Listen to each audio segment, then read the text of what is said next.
Illustration number 29. Mr. Deepak was appointed as the branch manager of a business of Messrs. Ramdan at Jaipur on 1st January 2018 in the pay scale of 7,500 का increment and 12,000. He also receives 10% of his pay as dearness allowance, 1,500 per month as medical allowance and 3,000 per month as conveyance allowance. Join किया है mister Dinesh ने 1 जनवरी 2018. इनकी salary कब? तब 7,000. Increment 1 साल बाद होता है तो फर्स्ट नेक्स्ट इंक्रीमेंट होगा 1 जनवरी 2019 7,500. उसके बाद 1 जनवरी 20 8,000. प्रीवियस ईयर 1920 के लिए इनकी सैलरी क्या हुई? बेसिक सैलरी इज, देखो, April to December, from April 19 to December 20 तो सैलरी रही है 7,500. आप ये सारा कैलकुलेशन वर्किंग नोट में दिखाना, यहाँ पे लिख देना वर्किंग नोट नंबर 1 और कैलकुलेशन करना नीचे वर्किंग नोट में. 7,500 कितने मंथ? 9 मंथ्स. और फिर जनवरी 20 टू मार्च 20 सैलरी है 8,000. तो 8,000 मल्टीप्लाई बाय 3 तो ये आ जाएगी basic salary. 7,500 multiply by 9 and 8,000 multiply by 3 इनका टोटल करके लिखो. और यहाँ टोटल इनका यहाँ 91,500. 8,000 मल्टीप्लाई बाय 3 24,000 और यहाँ 0,045 7.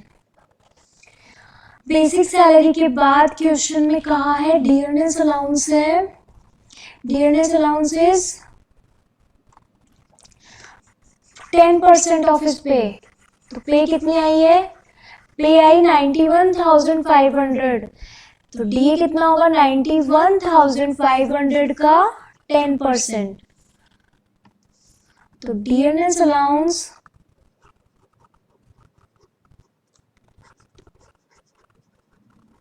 10% ऑफ 91,500. तो ये हो गया 9150.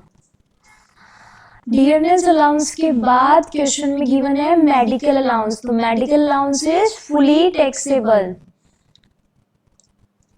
मेडिकल अलाउंस कितना है? 1,500 पर मंथ. तो मेडिकल अलाउंस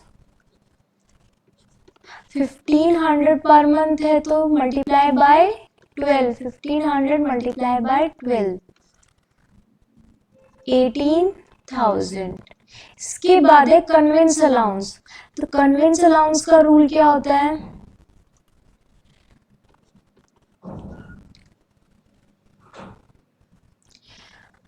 क्वेश्चन में देखते हैं कन्वेंस अलाउंस के लिए क्या लिखा हुआ है. एक तो क्वेश्चन की last line, assuming that he has not spent any amount of convince allowance for official duties.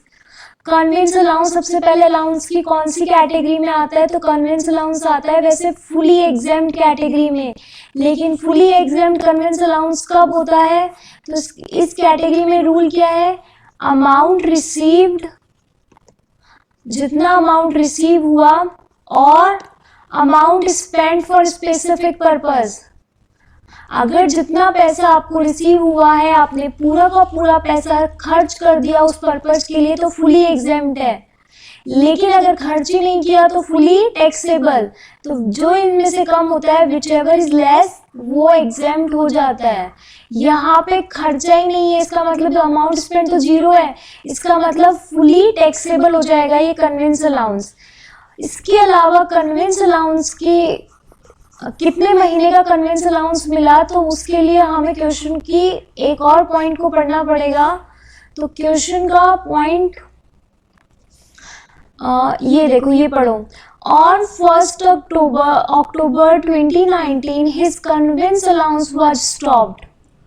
अक्टूबर, इसका मतलब कन्वेंस अलाउंस कब तक मिला? अप्रैल टू सितंबर, 6 मंथ का कन्वेंस अलाउंस मिला। और एग्जेम्प्ट 0, क्योंकि खर्च ही नहीं किया। तो 3000 पर मंथ का 3000 multiply by 6, 18,000 convince allowance taxable हो गया। अब क्वेश्चन आगे पढ़ते हैं। The Ramadan has given him a rent-free residential house since 1 July 2019. 1 जुलाई 2019 से RFA मिला है। और अगर क्वेश्चन में फेयर रेंट गिवन हो, एक्चुअल रेंट नहीं फेयर रेंट, इसका मतलब employer is the owner of house. इस फेयर रेंट से ये समझना है कि एम्प्लॉयर इज द ओनर, और अगर एम्प्लॉयर घर का ओनर होता है तो पॉपुलेशन चेक की जाती है। अब आपको प्लेस देखना पड़ेगा पॉपुलेशन के लिए, या तो क्वेश्चन में डायरेक्ट पॉपुलेशन गिवन होगी या फिर आपको प्लेस के अकॉर्डिंग आइडिया लगाना होगा। तो यहाँ पे कौन सी जगह? जयपुर है, तो जयपुर की पॉपुलेशन 25 लाख एक्सीडिंग, तो 15% ऑफ सैलरी लिया जाएगा। तो RFA की value of rent free accommodation 15% of salary. RFA के लिए सैलरी का मीनिंग क्या होता है? तो सैलरी में basic salary plus DA with condition plus all taxable allowance. तो DA क्या विद कंडीशन है? क्वेश्चन में DA के लिए कुछ नहीं लिखा हुआ, इसका मतलब DA विद कंडीशन नहीं है। तो क्या क्या लेंगे? 15% किसका लेंगे? 91,500 plus 18,000 medical allowance plus 18,000 convince allowance. इसके अलावा क्वेश्चन में और कोई इंफॉर्मेशन है क्या अलाउंस से रिलेटेड? तो एक बार आप क्वेश्चन को जल्दी से रीड कर लो पूरा, क्या कोई और इंफॉर्मेशन गिवन है?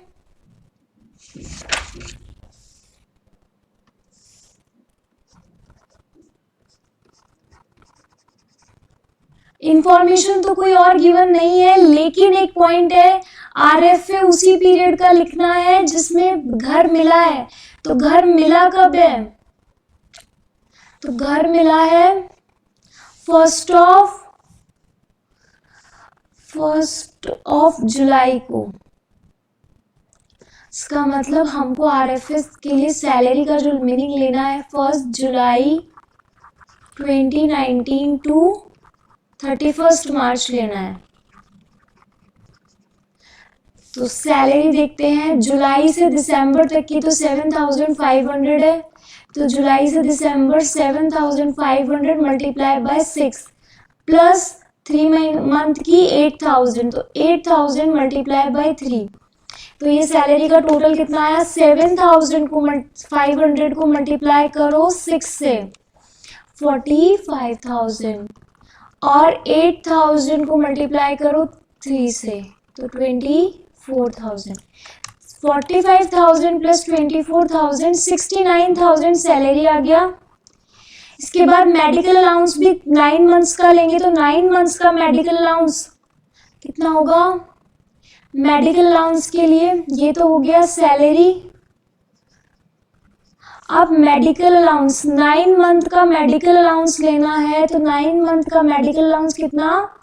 1500 मल्टीप्लाई बाय 9, 1500 मल्टीप्लाई बाय 9 तो यह आया 13,500। इसके बाद कन्वेंस अलाउंस, तो कन्वेंस अलाउंस कितने मंथ का लोगे? कन्वेंस अलाउंस जुलाई से लेके अक्टूबर तक ही लोगे ना। देखो कन्वेंस अलाउंस कब तक मिला है?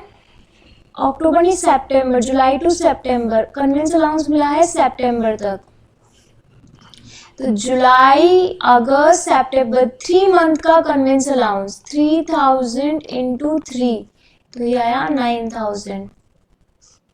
कन्वेंस अलाउंस कब से मिल रहा है?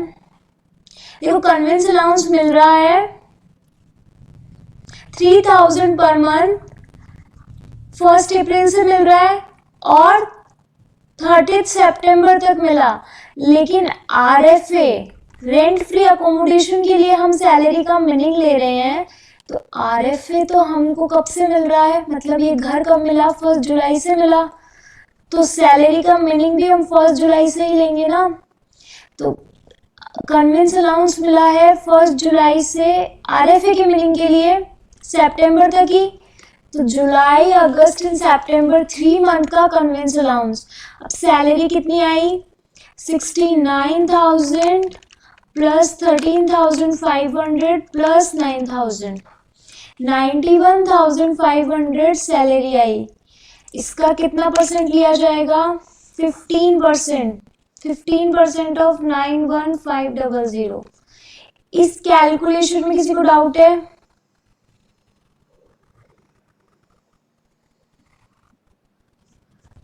वन 13725। देखो एक बार इसको क्विकली दोबारा देख लेते हैं। RFA रेंट फ्री अकोमोडेशन मिला है 1 जुलाई से, तो सैलरी भी हम 1 जुलाई से देखेंगे। तो बेसिक सैलरी 1 जुलाई से दिसंबर तक की तो है 7,500, उसके बाद 500 का इंक्रीमेंट हो गया जनवरी से, तो 8,000 मल्टीप्लाई बाई 3, तो ये आप हमारी सैलरी आई। DA क्यों नहीं लेंगे, क्योंकि DA विद कंडीशन नहीं है। इसके बाद मेडिकल अलाउंस, तो मेडिकल अलाउंस भी 9 मंथ्स का लिया जाएगा, फ्रॉम जुलाई टू मार्च। जिस पीरियड में घर मिला है उसी पीरियड की सैलरी लेनी है। कन्वेंस अलाउंस जुलाई से सितंबर तक ही मिला है, तो कन्वेंस अलाउंस इस पीरियड का लिया जाएगा। क्लियर है? अगर अभी भी कुछ डाउट है तो आप कमेंट करके पूछ सकते हैं, किसी पर्टिकुलर पॉइंट में डाउट हो तो। इसके बाद अब नेक्स्ट पे आते हैं। तो नेक्स्ट आगे लिखा है कि जो मिस्टर रमदान है उन्होंने फॉलोइंग एक्सपेंसेस इनकर किए हैं घर से रिलेटेड। तो क्या क्या खर्चे किए हैं, रिपेयर्स किया है। जिसका घर है उसने अपने घर पे रिपेयर्स किया है, तो ये कोई फैसिलिटी नहीं है। लेकिन उन्होंने अगर इलेक्ट्रिसिटी बिल का पेमेंट किया है, वाटर बिल्स का पेमेंट किया और टेलीफोन बिल्स, तो वैसे ही एग्जेम्प्ट फैसिलिटी है, तो टेलीफोन बिल का तो कुछ नहीं आएगा, रिपेयर्स की वैल्यू नहीं आएगी। एंड ये जो कौन है, मिस्टर क्या नाम है इनका, मिस्टर दिनेश एक स्पेसिफाइड एम्प्लॉई है, क्योंकि उनका टैक्सेबल जो इमोल्यूमेंट्स आ रहे हैं वो 50,000 एक्सीड्स करेंगे। और जो स्पेसिफाइड एम्प्लॉयज होते हैं उनके लिए electricity bill, water bill, domestic servant facility, car facility and children education facility taxable होती है, और उसके कुछ रूल्स होते हैं। तो electricity bill and water bills जितना खर्चा है उतना एज इट इज टैक्सेबल कर देना है। तो 350 और 200 ये टोटल है या पर मंथ है, तो इसमें कुछ भी नहीं लिखा हुआ, तो इसका मतलब ये टोटल है। तो टोटल कितना हो गया, 350 प्लस 200, टोटल खर्चा कितना हुआ, 550। तो यहाँ पे इलेक्ट्रिसिटी एंड वाटर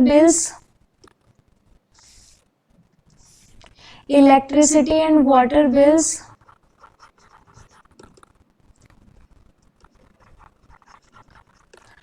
ये आया 550। नेक्स्ट टेलीफोन बिल्स के लिए वर्किंग नोट लिखेंगे कि टेलीफोन बिल्स एग्जेम्प्ट होते हैं।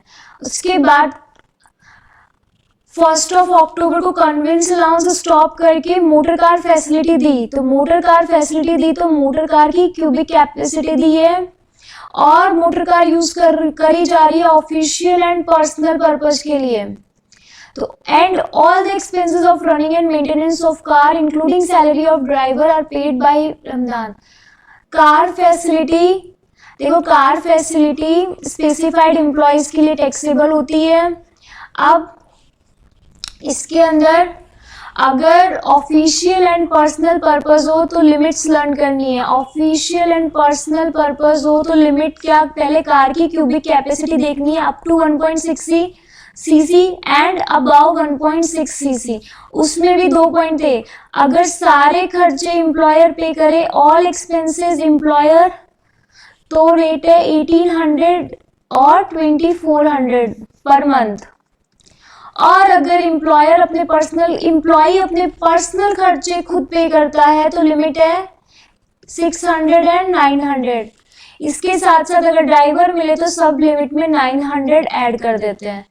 अब क्वेश्चन में देखो क्या है, तो कार की कैपेसिटी है 1.6 सीसी और ड्राइवर फैसिलिटी भी मिली है, तो ये लिमिट हो जाएगी जो वैल्यू ऑफ फैसिलिटी बनेगी 1800 प्लस 900। अब ये पर मंथ है तो कितने मंथ की फैसिलिटी मिली है, अक्टूबर से मिली है, तो अक्टूबर, नवंबर, दिसंबर, जनवरी, फरवरी, मार्च, 6 मंथ की। तो वैल्यू ऑफ कार फैसिलिटी कितनी आई,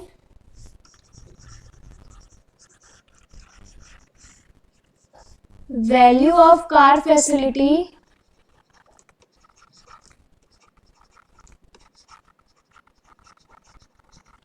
1800 प्लस 900 और मल्टीप्लाई बाय 6। 1800 प्लस 900 ये आया 2700 और 2700 मल्टीप्लाई बाय 6, तो 16,200 रुपये बन गया वैल्यू ऑफ फैसिलिटी।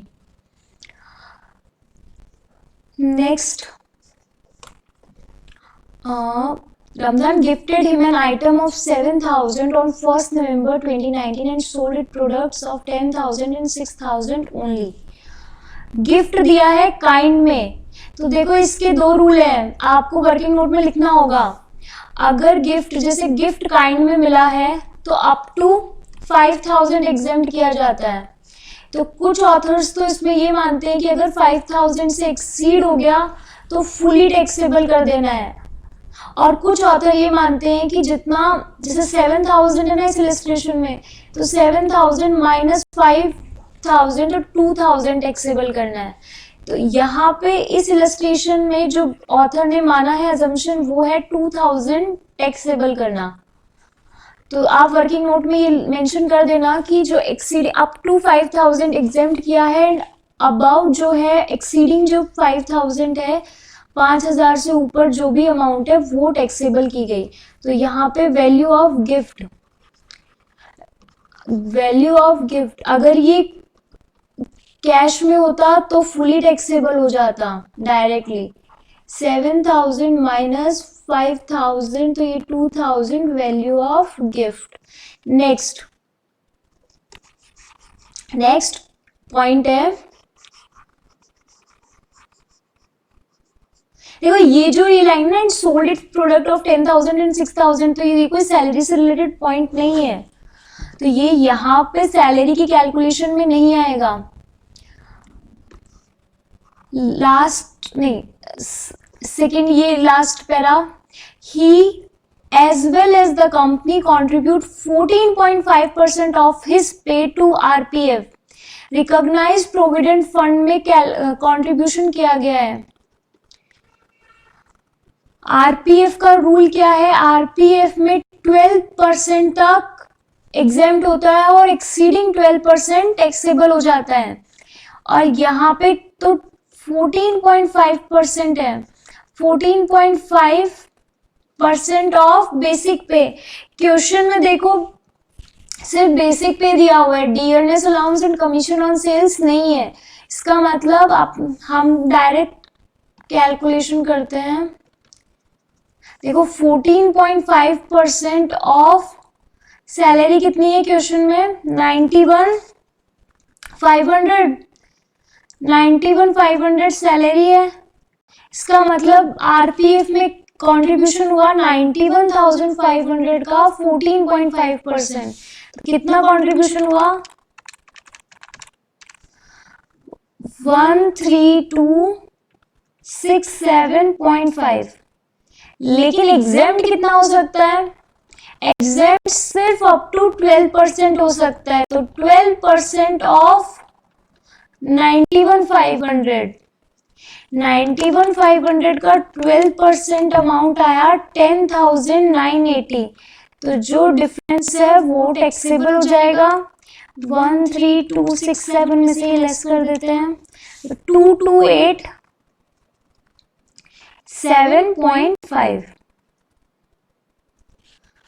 इसके बाद इसके इंटरेस्ट की इंफॉर्मेशन दी हुई है। RPF का इंटरेस्ट 9.5% तक एग्जेम्प्ट होता है। क्वेश्चन में कितना परसेंट दिया हुआ है, interest credited to his provident fund account 12.5% पर वाज 1250। इसका फॉर्मूला क्या है? 1250 बाय 12.5 माइनस 9.5 तक एग्जाम्प्ट किया जाता है, तो टैक्सेबल अमाउंट कितनी आएगी? 250 डिवाइड बाय 12.5 मल्टीप्लाई बाय 3, तो 300 टैक्सेबल अमाउंट आ जाएगी। ये फॉर्मूला जहाँ पे आरपीएफ के नोट्स लिखा है कि किसी की मैथ्स अच्छी नहीं, बस फॉर्मूला 12 अगर कनेक्ट 1250, तो ये अमाउंट कितनी आई? 1250 डिवाइड बाय 12.5 और मल्टीप्लाई बाय 100,000। अब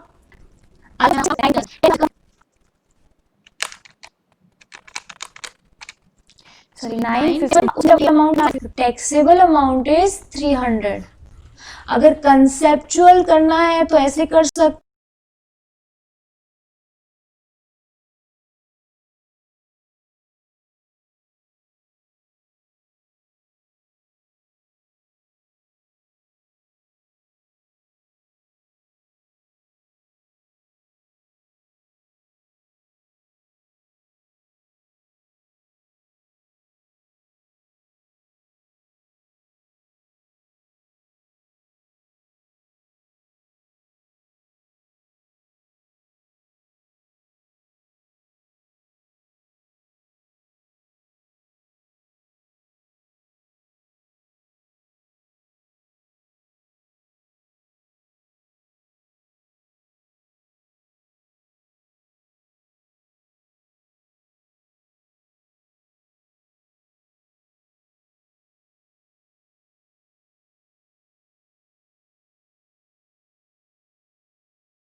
हो। और अगर डायरेक्ट फॉर्मूला याद करना है तो फॉर्मूला क्या है?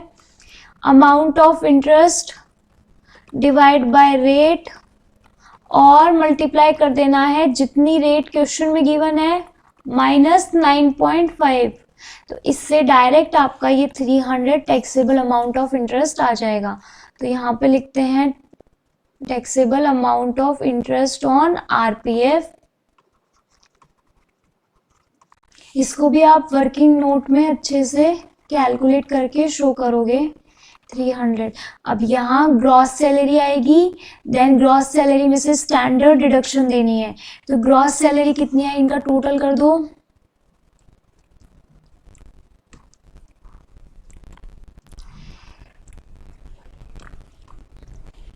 टोटल ऑफ सैलरी तो ये आएगा 1